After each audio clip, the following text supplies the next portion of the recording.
자, 2부는 진정한 자유라고 주제를 제가 정했습니다. 그래서 우리가 자유민주주의에 살고 있는데 진정한 자유가 어딨냐 이렇게 이제 말을 하지만은 사실은 자유도 없고 민주주의도 없어요. 이재명이 만약에 도둑이다 이렇게 말하면 잡혀갈 거 아니에요. 과거에 대장동부터 어떻게 막 도둑질 많이 했다 이러면 잡혀갈 거 아니에요. 그러니까 자유가 없는 거고 7월 달부터는 처벌한대요. 징벌적 손해배상으로 유튜버를 망하게 해주겠다 이렇게 말해요. 그리고 이제 민주주의 같으면 아니 선거를 갖다가 해라고 선관위가 그렇게 막 캠페인을 하잖아요. 선거해라고 막 연예인도 나와서 캠페인하고 선관위도 표를 찍읍시다 하고 텔레비에 광고도 하잖아요. 그러면 민주주의 같으면 하라는 것도 자유면 선거하지 말자는 것도 자유가 돼야 되는 거 아닙니까? 근데 선거하지 말자고 한다고 선관위가 따라다니고 여기저기서 경찰이 추하고 이 민주주의가 아닌 거죠.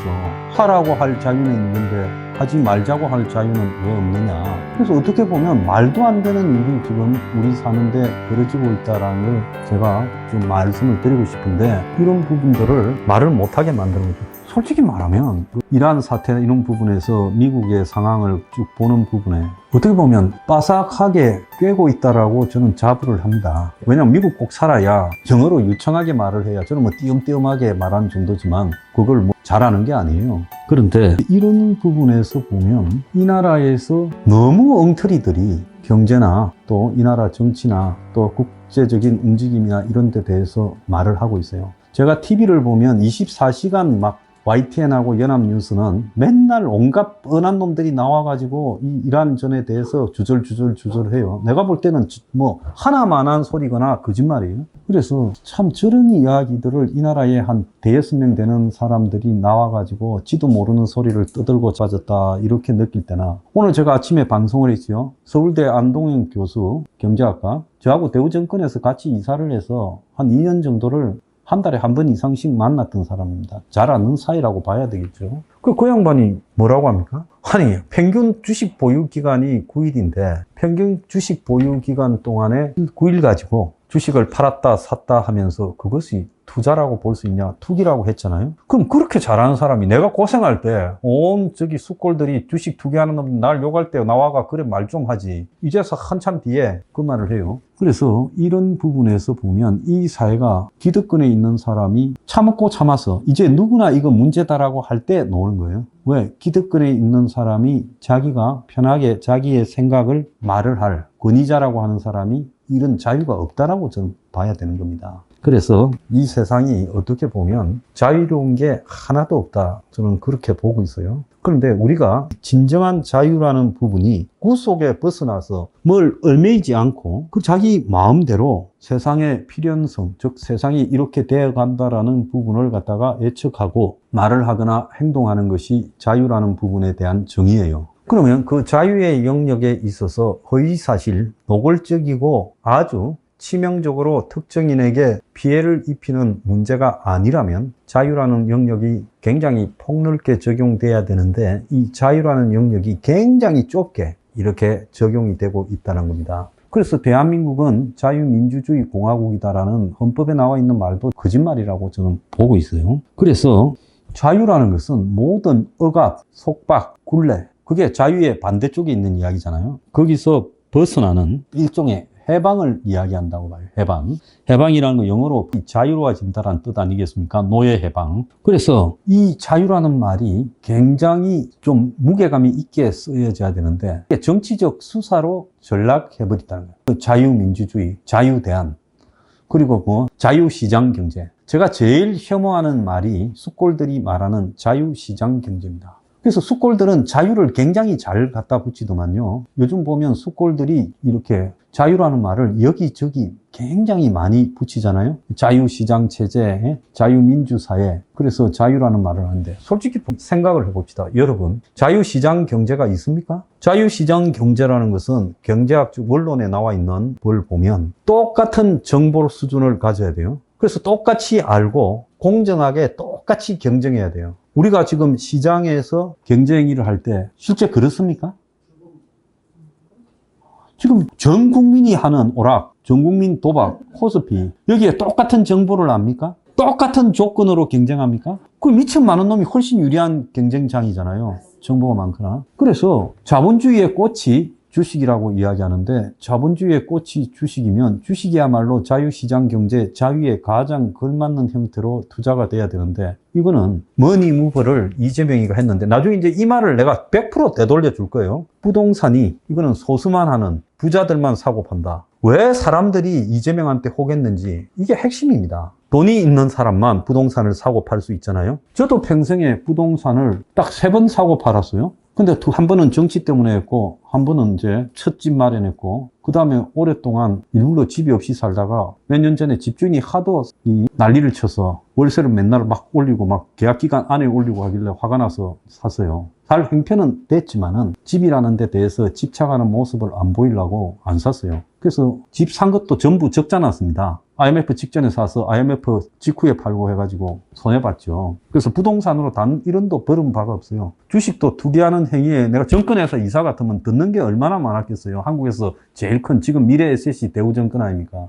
근데 내가 그걸 듣고 주식 안 샀지요. 그래서 저는 투기 행위를 한 번도 안 했어요. 왜? 내가 특별하게 도덕적이거나 양심적이라서 안 한 게 아니라 이런 부분에서 그 배경에 얼마나 많은 불공정이 자리 잡고 있고 얼마나 많은 불의가 자리 잡고 있다는 걸 알고 또 부동산이 얼마나 사람들을 고통을 주고 있다는 걸 알기 때문에 내가 참 귀찮고 또 그거 불편한 걸 감수하면서도 이 집이나 이런 주식이나 이런 데서 초월하고 살라고 했어요. 근데 이 세상에 지금 자유라는 이름 하에서 이재명의 머니무버가 부동산은 있는 사람 소수만 하니까 주식은 돈 100만 원 있어도 할 수 있고 50만 원 있어도 할 수 있으니까 이 부동산의 투기는 잘못된 거, 주식의 투자는 기업 활동을 돕는 거라는 이 뻔한 거짓말을 하고 있잖아요. 그러면 이 말은 언론사의 기초 기자 정도만 돼도 간부가 아니라도 이 뻔한 거짓말을 해서는 안 된다고 누가 기사를 써야 되죠. 경제학 교수들은 이 뻔한 거짓말을 해서는 안 된다고 이야기하고 이 거짓말의 대가가 나중에 한국 사회에 금융위기를 불어올 수 있는 엄청난 문제가 될 거라고 써야 되고 없는 사람의 돈을 틀어서 있는 사람한테 갖다 주게 만들고 있다. 지금 한국의 중이에요. 젊은 애들 거의 다 들리고 있어요. 그래서 돈 많은 상층이 수십억, 수억을 갖다가 투자하고 돈을 잃어도 별로 구애받지 않는 사람이 지금 다 따가고 있어요. 그래서 머니무버가 부동산에서 주식이 아니라 이 주식판에서 없는 사람 돈을 있는 사람 입에다가 지금 갖다 주게 만들고 있는 머니무버를 하고 있다. 이렇게 봐야 되는 거예요. 그걸 국가가 나서서 앞장서서 했다라는 거는 이거는 한마디로 국가라는 것은 뭘 해야 됩니까? 양극화를 완화시키고 그 다음에 부가 편중되지 않도록 정책으로서 부의 편중을 시정시키는 역할을 국가가 해야 되는 목표잖아요. 그리고 더 나아가서 신분 세습이 있는 사람들이 계속 더 잘 살고 없는 사람들은 계속 못 사는 부분을 이걸 갖다가 신분 상승의 사다리를 만드는 쪽으로 해야 되는 것이 국가의 역할 아닙니까? 그래서 그런 역할을 해야 되는 것이 자유민주사회의 기본적인 원칙이에요. 그런데 대통령이 부동산 폐주게요. 부동산 하는 놈들. 물론 부동산 하면서 돈 버린 사람도 나빠요. 그 자체는 저는 그럼 나쁘다는 전제는 분명히 하고 있습니다. 왜? 집을 사고 팔면서 한 방에 10억, 20억씩을 예사로 벌고 또 빌딩을 사고 팔면서 수십억, 수백억을 버는 부분은 잘못됐지요. 그렇게 많이 버는 부분이 있다고 하면 그건 세금으로서 수익의 절반 이상은 빼내야 되죠.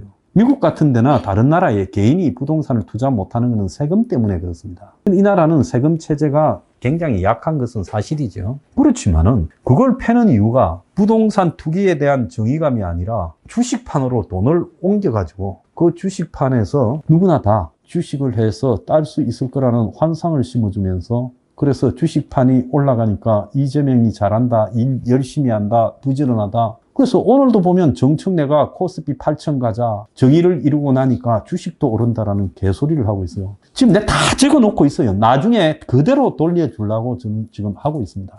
그래서 이 자유민주주의라는 이 자유라는 말 속에 보면 이 체제에 정말로 자유로운 게 있느냐라고 봤을 때 자유로운 게 하나도 없어요. 자유로운 게. 그렇잖아요. 이런 부분에 대해서 잘못됐다라고 말을 하는 자유가 있어야 돼요. 언론들이 그 큰일 난다. 빚내서 주식하다가 나중에 어떻게 뒷감당하냐. 없는 사람들이요. 1억을 잃으면 모든 걸 다 잃는 거예요. 잃는 사람은 1억 잃어도요. 다시 더 투입해서 딸 수 있습니다. 그래서 인생이 날아가는 거예요. 노인들이 5천만 원 잃으면 진짜 노후가 불이웃이 되는 거예요. 그럼 이런 부분에 대해서 한마디로 아니다라고 말을 할 수 있는 자유가 이 사회에 없는 거예요. 그러면 몰라서 안 할까요? 나만 알까요? 아니에요. 나보다 훨씬 똑똑한, 나는 솔직하게 말하면 경제학에서 그냥 일반론에 대해서 정도는 알고 있는 수준이지, 내가 무슨 경제학에서 깊숙한 이론을 다 알고 있는 수준은 아니에요. 내가 대학 다닐 때도 공부를 안 했고, 또 원래 이게 공부하는 것보다 노는 거를 좋아했어요. 고등학교 때 엄청 놀다가 그 4등급 받았지 않습니까? 그래서 맨날 선생들한테 맞고 다니고 공부가 진짜 하기 싫었어요.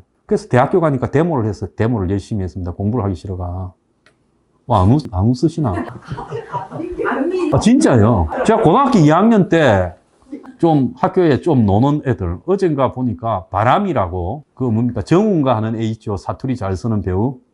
걔가 이제 한 2006년인가 만들은, 그 영화가 하나 있어요. 비공식 천만 영화인데, 그 애가 부산 상고를 나왔대요. 지금 개성고등학교. 그래, 고등학교 다닐 때 좀 놀았다고 그 논 이야기를 영화로 만들었는데, 한 10몇 년 전에 개봉했을 때는 10만 명 봤는데, 하도 그 영화가 구수한 부산 사투리와 그 시절에 있을 법한 이야기를 해서 뒤로는 다 봤어. 비공식 천만 영화래요. 그러니까 이제 한 10년쯤 지나가지고 이제 후속 자기 인생을 쓴 게 이제 짱구라고 영화를 이렇게 개봉을 한대요. 그래서 나도 한번 봤어요, 그 영화를. 그래 보니까 제가 학교 다닐 때하고 비슷한데, 저도 이게 공부 잘하는 놈은 유치해가 놀기가 싫어요. 쪼존하고 막 안경 끼고 막 1,000원만 좀 빌려달라면 돈 없다 하고 막, 그리고 도시락도 뚜껑만 열어갖고 이렇게 먹고 이러지 않습니까? 저는 뭐 네 도시락 내 도시락도 없이 까먹고 막 배고프다면 먹으라 하고 내가 라면 사줄게 이렇게 하는 거를 좋아했어요. 그리고는 이제 학교 끝나면 책상 딱 드러내갖고 여기 학교 베란다 같은 데 처박아 놓고 책상 그 글상이 있으면 선생한테 들키잖아요. 영화 보러 가자 하고 영화 보러 갔다가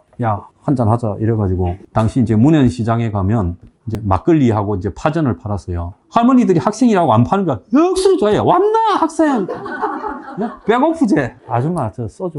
아이 저기 오늘 소주 없다. 막걸리 물어. 이러지. 그래서 이제 그렇게 술도 먹고 다니고, 담배도 좀 넣다가 집에 많이 맞았죠. 빨래할 때 보면 여기 담배값이 나오거나 아니면 너가 빨아가지고 막 누렇게 돼가지고, 그리고 선생한테 머리 길다고 밀려가지고 이렇게 깎아가 화가 나서 안 깎고 다녔어요. 그러니까 옆으로 또 한 밀더라고. 그래 또 안 깎고 다녔어요. 열로도 밀어주고 열로도 밀어주세요 하다가 직살나게 맞고 그랬어요. 그래서 제가 거기 서울대학교 이제 경제학과에 면접을 보러 가니까 딱 봐도 불량 학생이죠. 장발에 면도도 안 하고 뭐 저기 무슨 뭐 어디 당시에 유행하던 쫄바지 입고 반짝반짝 잠바 입고 갔으니까, 그 경제학과에 온 애들 보니까 면접 보러 다요 완전히 부잣집이에요. 진짜 도련님 같은 애들만 왔어요. 그러니까 딱 경제학과 교수들이 저를 보더만은 4등급이네?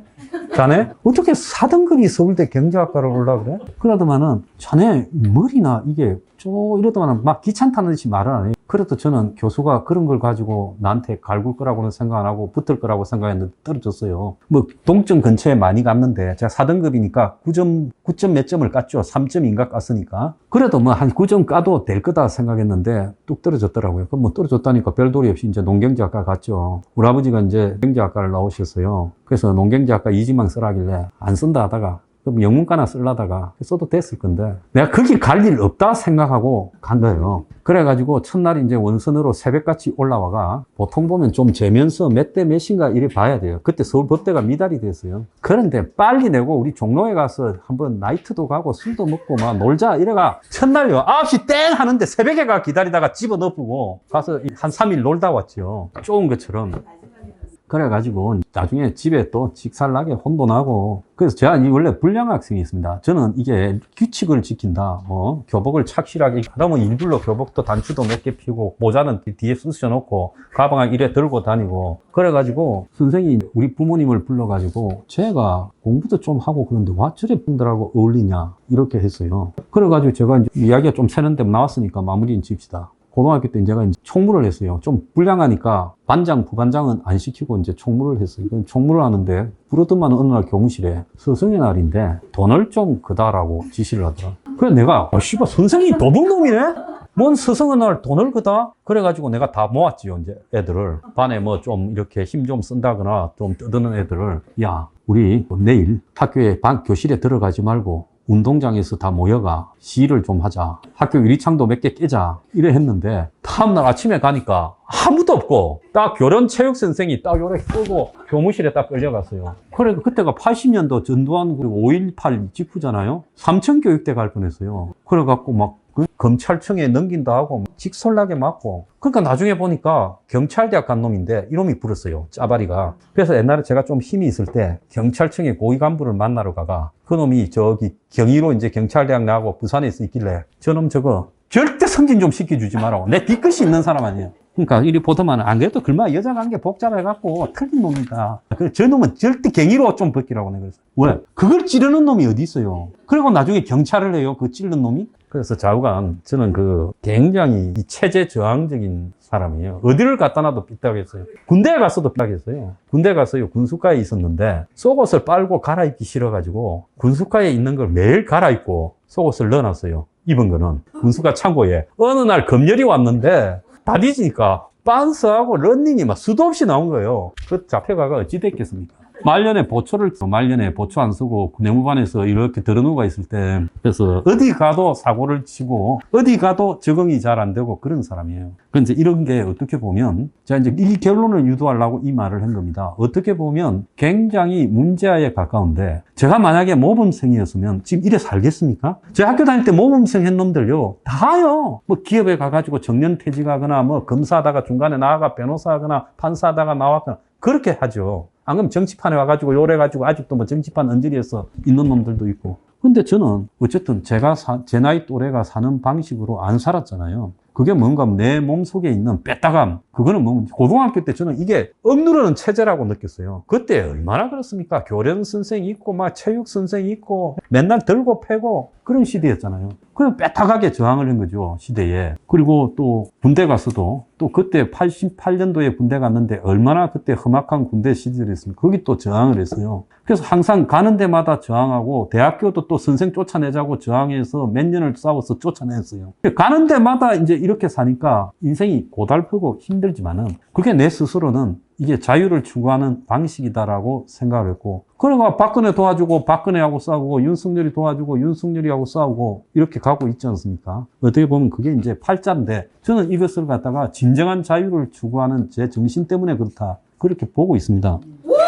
그래서 이 정치적 자유라는 것이 얼마나 권력자의 언어, 이재명이 보세요. 그냥 시간만 나면 무슨 자유를 이야기하고 그러는데 진짜 이재명이가 지시를 하고 통치하는 방식을 보면 완전히 불러 모아놓고 군기 잡는 방식으로 타운홀 미팅이니 국무회의를 하고 거기에 면박을 주고 그러잖아요. 그래서 자유라는 게 정말 이 민주주의를 주장해서 집권했다라는 좌파들이 얼마나 자유를 우습게 말하고 있는가. 그건 이재명을 보면 나타난다는 겁니다. 그래서 우리가 지금 선거 보이콧을 하는 이 자유도 지금 사실상 온갖 억압을 받고 있고 여러분이 그걸 메고 나가면 어딘지 모르게 스트레스를 받고 누가 찾아와서 잡아갈 것 같은 느낌을 받잖아요. 그래서 이것은 자유라는 것은 없다. 그래서 진정한 자유로 가려면 대한민국은 굉장히 멀었다라고 봐야 돼요. 근데 사람은 이걸 불편함을 못 느끼고, 제가 특별해서 이게 불편함을 느낍니까? 여러분들이 특별해서 불편함을 느끼냐? 별난 사람이에요? 아니잖아요. 깨어있는 자유로운 영혼을 가진 사람은 이게 불편해서 견딜 수가 없는 거예요. 그렇지 않습니까? 제가 왜 숫골이 안 되는 줄 압니까? 숫골은요, 군대식으로 일사불란하더라고요. 모든 게. 그런데 숫골이 주장하는 내용 중에서 그걸 갖다가 왜 이런가에 대해서 토론도 하고 논의가 돼야 되는데 그런 게 안 되잖아요. 개딸한테 가가지고 토론이 됩니까? 개딸이나 숫골은 토론이 필요 없는 집단이에요. 그러니까 개딸도 못 되고 숫골도 못 돼가지고 여러분이나 저나 소수 사이비 종교처럼 이렇게 하고 있지 않습니까? 그래서 개딸이나 숫골에게는 자유도 없다. 토론도 안 되고 성찰도 없고 그야말로 홍위병이지요. 모택동이 중국 때 문화혁명 때 보면 모택동의 앞잡이가 돼가지고 이놈 쳐라 하면 몰려가가 그놈 공격하고 저놈 쳐라 하면 저놈 공격하고 김어준이도 다 그런 집단이잖아요. 그래서 자유라는 것은 자기 존재가 살아있다는 것을 증명하는 것이 자유라는 거예요. 저는 매 순간마다 현실적으로 뭐 저보고 야 저거 어떻게 저렇게 살면서 아직도 살아있노? 굶어 죽지 않고 저래가 맞아 죽지 않고 아직 숨은 쉬나? 이렇게 저를 잘 아는 사람은 생각하겠지만은요, 오늘 뭐 누가 그랬대요. 제 딸내미한테 너 아버지 성격 아직도 여전하네.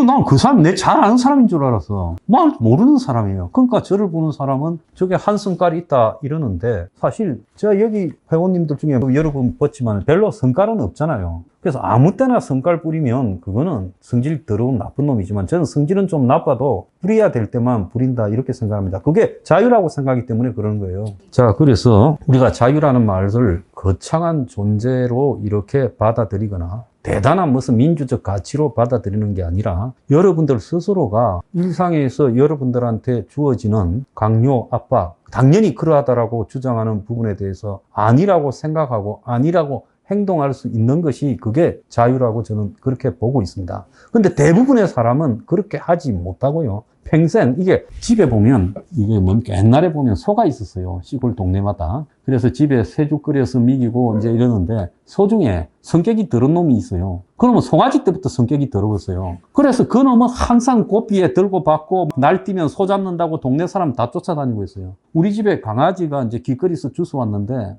처음에 오자마자 물어가지고요. 제 이 팔목 다리가 여기가 완전히 그냥 흉터로 피가 철철 흘렀어요. 그래서 내가 한때 갖다 버릴까도 생각했지만 그럴 수는 없다 해가지고 스파르타식 훈련을 시키는데도 알아보고 했어요. 개를 막 패가지고 말 잘 듣고 그런데도 보낼 수 없다 해가지고 결국 뜯기면서 사랑으로 키웠는데 아직도 성격이 보통이 아니에요. 그래서 내가 저놈도 나처럼 나를 닮아가지고 자유를 지향하구나. 그래서 동네에 몰고 나가면 우리 아들이 모태솔로예요. 그래서 사실 미국이나 이런 데 보면 이 모태솔로나 이 총각들이 개를 끌고 나가면 처녀들이 말을 많이 걸어요. 그래가지고 여자를 사귀거든요. 개 몰고 놓은 또 처녀, 개를 몰고 다니면 남녀가 자연스럽게 이야기를 잘 할 수 있어요. 그런데 귀엽다 하고 이제 이렇게가 좀 쓰다듬으려면 그놈이 왕! 이러니까 처녀들이 다 도망가니까 이놈이 모태솔로를 면할 수가 없어요. 그래서 제가 우리 강아지도 지금 우리 집에 저를 닮아가지고 이 자유를 지향한다 그렇게 생각하고 있습니다. 그래서 이 자유라는 것은 우리가 선거 보이콧이라는 것을 실천하는 부분에서 당연히 투표를 해야 되는 것이다라고 여러분들은 얼마 전까지 그렇게 생각했잖아요. 그래서 투표를 안 하면 민주시민의 권리가 아니다. 그리고 내가 민주 권리를 포기하는 거다. 그래서 못하지만은 좀 부족하지만 저놈들을 찍어줘야 이놈이 안 될 것 아니냐를 가지고 다 투표를 했지 않습니까? 근데 수십 년 동안 그게 맞는 줄 알고 살아왔지 않습니까? 그런데 솔직히 말하면 이놈은 이놈대로 나름 기득권이고 저놈은 저놈대로 기득권이라서 여기 계신 서민이 아닌 분 혹시 양해를 좀 하십시오. 서민이 아니고 또 이런 데서 앉아서 듣고 하는 분 진짜 훌륭하신 분이에요. 그래서 여기 계신 우리 서민 입장에서 보면 그렇잖아요. 누가 우리를 위해서 사회개혁을 한다고 말하는 사람이 아무도 없는데 그 둘 중에 하나를 골라서 찍어야 되는 그 중국집에 가면 메뉴가 짜장면 아니면 짬뽕밖에 없어요. 그래서 짜장면 먹거나 짬뽕 먹어야 된다. 그래서 정상적인 세상이라면 투표 제도를 바꾸어서 다당제가 될 수 있도록 해가지고 한 지역구에서 4명을 뽑는다든지 하면 작은 정당도 들어갈 수가 있지 않겠어요? 근데 선거 구조부터 시작을 해서 모든 것이 다 양당 정치를 가고 나머지는 끼어들 수 없도록 만들어 두고 있다는 겁니다. 그러니까 두 당이 한마디로 적대적 공생을 해가지고 서로 간에 싸우는 것 같지만 지금 민주당이 장동익이를 얼마나 밀어주고 있어요? 장동익이가 쫓겨날까봐 발발발 떨고 있어요. 열흘 있다가 온다니까 박수를 쳤어요. 장동익이가 미국 가서 열흘 있다니까. 그래서 국민의힘을 그냥 그렇게 장동익이가 끌고 선거까지 가기를 바라고 있어요.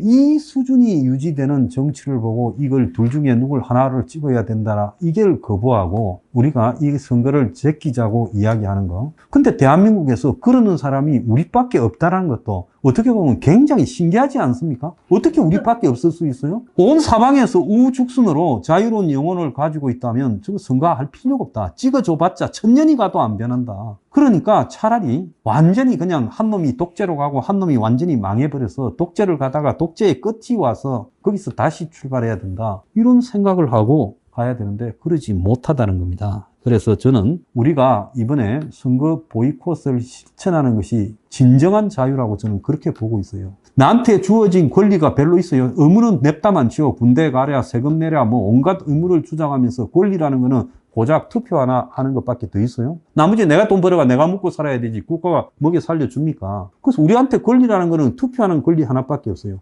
근데 그 투표하는 권리라는 것도 알고 보면 저거가 답을 정해놓고 그 안에서 끌고 가고 유도해 가고 있죠. 온 언론에 보면 뭐라고 보도합니까? 15% 차이 났다. 선거 끝났다. 부터 시작해가지고 국민의힘은 좀 망조가 든 집단이다. 이재명이 일 잘한다. 그렇게 하고 있잖아요. 우리가 볼 때 국민의힘은 아예 틀린 집단이고 이것들은 이건 완전히 그냥 독재로 가기 위한 개헌 절차까지 밟고 있어요. 그럼 이놈들도 찍어줘서는 절대 안 된다는 거예요.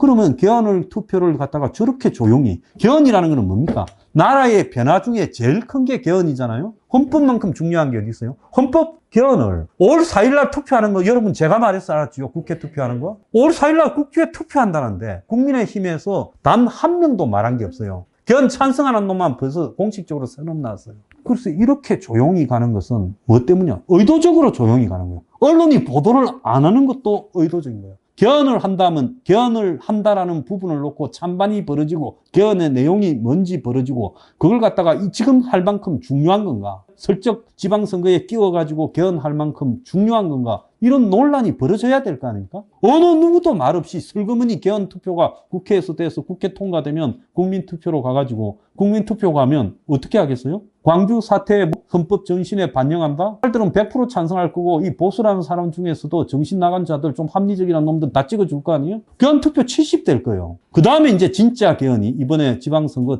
대승하고 난 다음에 발의가 되는 거죠. 이재명이가 위원집정부제 개정한다. 그래가지고 이재명이가 임기 한 2년 단축하고 다시 대통령 임기 단축했으니까 나간다. 그래갖고 이제 선거 이기면 계속 하는 거 아니겠어요? 그럼 뭡니까? 영구 집권이잖아요. 지금 야당은 무력화돼 버렸으니까 그렇게 된다고 보고 이제 그 다음 그거를 하기 위해서 이번에 맞배기 개헌을 해서 이번에 돼버리면 그 다음에는 국민들이 개헌이라는 데 대해서 별 거부감도 없이 뭐 그러면 하는갑다 이렇게 찍어줄 거예요. 그게 핵심이에요. 그래서 내가 좌파들 단체에서 실수로 말했다잖아요. 이번 개헌 빨리 통과돼야 된다. 가만히 있어 통과될 걸 굳이 그 말을 하면서 후속 개헌도 해야 된다. 참여연대 같은 좌파 단체들이 그 이야기를 했어요. 그것도 보도하는 놈도 없어요. 그 놈들도 실수를 했지만. 이건 아니라는 거예요. 자유민주주의 사회에서요. 진정한 자유라는 것은 이 찍어줄 놈이 없을 때 보이콧할 수 있는 것이 진정한 자유의 실천이라고 봅니다. 그런데 개헌까지 얹어버렸다는 거예요. 그러면 우리 앵그리 블루에서는 어떻게 해야 되겠습니까? 아예 개헌 투표도 불참하도록 해야 된다. 그래서 개헌 투표율이 낮다라는 것은 개헌에 대한 찬성률이 그만큼 낮은 거 아니겠습니까? 그래서 우리가 진정한 자유의 실천이라는 것은 그야말로 현실에서 우리의 최소한의 권리조차 짓밟힐 때 그 권리를 갖다가 지키기 위해서 자신의 입장을 분명히 정리하는 거다. 저는 그렇게 보고 있어요. 나머지 부분에서 우리는 자유가 없어요. 경제적 자유도 없고 정치적 자유도 없어요. 남은 것은 투표 하나밖에 없어요. 제가 앞서 말씀드린 이 낭만적 정의와 그리고 진정한 자유라는 것은 동전의 양면처럼 같이 가야 되는 겁니다. 낭만적 정의가 있어야 선거 보이콧을 할 수 있는 용기를 가질 수 있어요. 그래서 제가 오늘 여러분한테 말씀드린 것은 이 사회에 살아가면서 자유가 뭔지도 당연히 산소처럼 주어지는 것이다 이렇게 생각해서는 안 되고 이것도 결심을 하고 쟁취해야 되는 것이고 우리는 자유롭지 못한 사회에 살고 있다는 것을 인식해야 된다. 이 말씀을 드리는 겁니다. 자, 오늘 강의는 마쳤고요. 뭐 질문이나 이런 거 있으면 제가 좀 받겠습니다. 편안하게 하십시오. 대표님, 그러면 지금 국민들이 저희들은 그 대충 그래도 대표님 그 강면을 우리 잘 알잖아요. 예. 우리 이 국민들은 그럼 지금 이 나라가 제명이 때문에 이렇게 속이 상하고 안 돼 간다 하는 것을 아는데도 지지율이 높고 그럼 국민들이 그걸 잘 몰라서 그런지 아니면은 주식 때문에 막 글로 이렇게 막 흡슬러 가서 그런지 왜 그런지 제가 제일 답답해요. 거기 이제 중요한 게 뭔가 하면 프레임이라는 부분인데요. 국민들은 이재명이를 좋아하거나 싫어하거나 그걸로 일단 나눠지죠.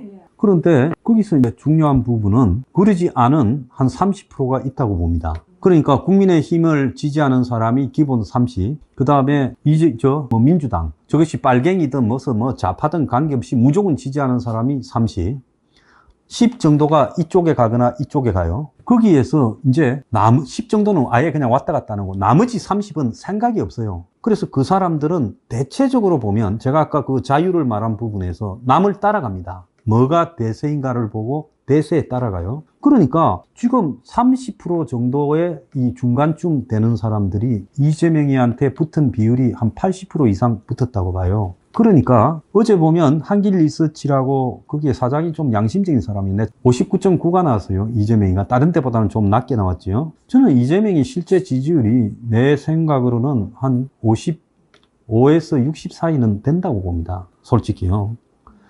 그래서 국민들 중에 성인 중에서는 주식을 하는 사람이 안 하는 사람보다 많아요. 성인을 놓고 보면요. 아주 움직일 수 없는 노인네나 어린 애들 빼고 성인을 놓고 보면 주식하는 사람이 더 많아요. 어쨌거나 딴 사람이 절반도 안 된다 하지만 딴 사람도 많아요.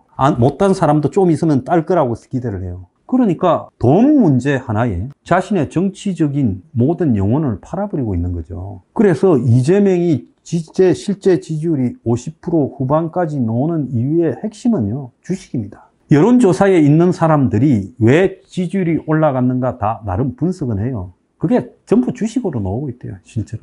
그래서 민주당도 한동안 주식이 내려갈 때 말 안 하다가 이제 또 코스피 8천을 떠들고 있어요. 그래서 이 주식 문제가 붕괴되지 않는 한은 이재명이 지지율은 안 떨어질 거라고 보고 있고 독재는 더 심화될 거라고 보고 있어요. 주식 문제 부분이요. 그래서 대중의 수준이 돈 몇 푼 그 주식을 벌게 해주면 그게 벌게 해주는 것도 아닌데도 불구하고 그 정도로 쉽게 놀아나는 정도가 한국의 정치 수준이다. 미국이나 일본에서는 왜 그렇게 안 할 것 같아요? 유럽에서는? 미국이나 일본이나 유럽에는 주식은 일반 대중들이 하는 게 아니에요. 자기가 국민연금 들거나 그러면 그 국민연금이 투자하는 형태로 간접적으로 알아서 하는 거지 주식이라는 퇴직연금 이런 걸 국민연금 IRA 이런 걸 가지고 투자하는 거지 주식을 개인이 일반 사람들이 투자하는 사람은 없습니다. 주식 투자하는 사람은 전부 부자들 대대로 부자인 사람들 그리고 100만 장자쯤 되는 사람들이 자기 재산을 가지고 주식에 박아놓고 오래 박아놓고 나중에 그 가치가 높아질 때 파는 거죠. 그래서 이런 주식을 갖다가 보편적으로 하는 나라는 지구상에 하나도 없습니다. 마지막으로 예. 그 등에 선거 같은 거 하려고만 그래도 스트레스가 되고 고난이고 그렇지 않습니까? 예. 보이콧 운동 예. 등에 붙이고 예. 뭐 하고 있습니다만 나갈 적마다 이게 스트레스고 그러잖아요. 근데 12가 11을 겁니까? 시비 거는 건 없어요. 근데 본인이 스트레스를 느끼십니까? 그러니까 그 스트레스 느끼는 게 당연하지요. 근데 이제 그 정의라고 볼 수가 있는데요. 어떻게 보면 정의가 고난이고 고통이고 그럴 것 같은데 그래서 제목이 어떤 고난의 정의 이렇게 붙이셨어야 될 것 같은데 낭만적 정의라고 그러니까 그래서 그거에 대한 걸 마지막으로 옛날에요. 정의 실현이 낭만 서부 영화를 딱 한번 보십시오. 저 집에 깡패들이 진을 치고 막 괴롭히고 있어요, 약자를. 그런 서부 영화 많이 있잖아요. 그 집에 안 들어가고 그냥 말 타고 지나가면 돼요. 그런데 그 총 좀 쏘는 사람이 들어가잖아요. 100% 시비가 걸리잖아요. 그러면 총을 뽑아가 쏘잖아요. 그럼 나도 죽을 수 있는 걸 감안하고 한 거 아닙니까? 내가 100% 이긴다는 보장이 어디 있겠어요? 그래서 낭만적 정의라고 제가 이야기하는 것은 손해를 보고 고통을 받고 고난이지만 그 고난을 갖다가 즐겁게 받아들인다는 게 낭만적 정의예요. 서부 영화 뭡니까? 주인공 대부분 보면 무명의 사나이가 나타나서 죽을 고생하고 악당을 정리하고 마지막에는 말 타고 떠나잖아요. 그걸 보면 여러분 뭘 느끼십니까?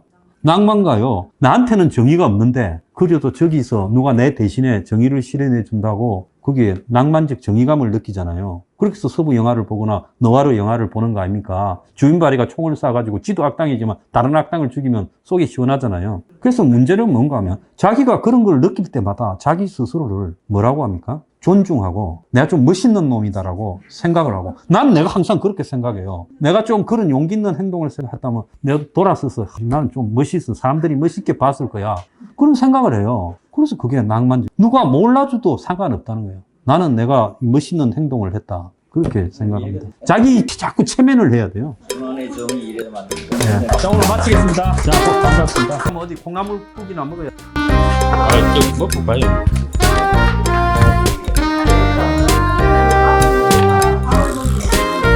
이게 낭만적 정의입니다. 이게 낭만적 정의.